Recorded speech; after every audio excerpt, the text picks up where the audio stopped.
chola nyanga we night for dashan che you pull up DJ man garawan cholen boy low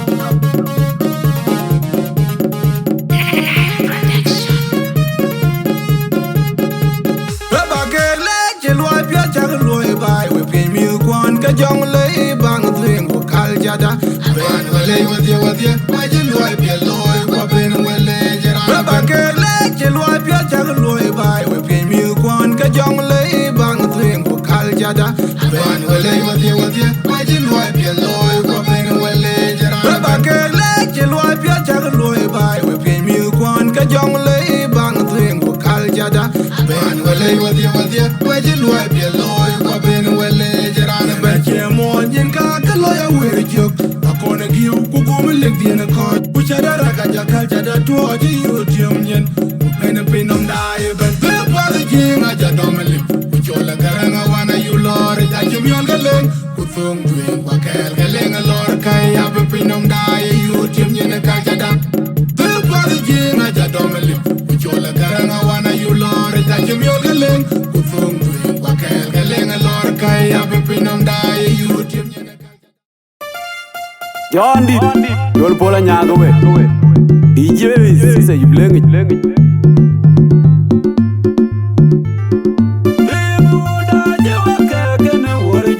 Ala na wunda jibe kan moy wera bulu warriors wajeria na yanda chiniye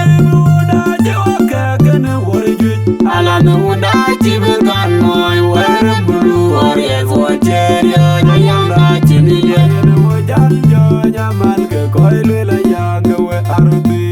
Wachuku gam wachi pya jani jewan wachin pyoryo Ayene wajan jonya man ke koilu la yang we arotin yap Wachuku gam wachi pya jani jewan wachin pyoryo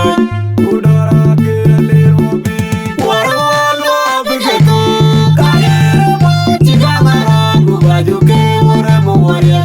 Ayanda nerabien ke tangu undana wachi bebe nirandelo Warwalo biketu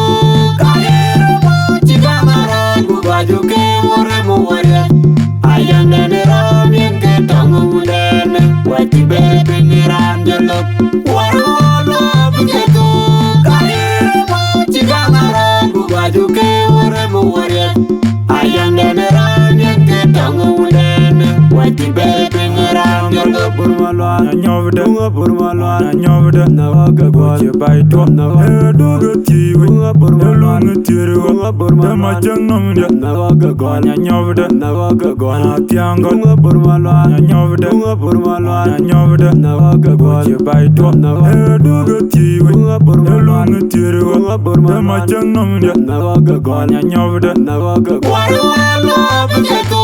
kalero chiga marangu baju ke waramo warya Ayanda nerabien ke tangu undana wachi bebe nirandelo Warwalo biketu kalero chiga marangu baju ke waramo warya Ayanda nerabien ke tangu undana wachi bebe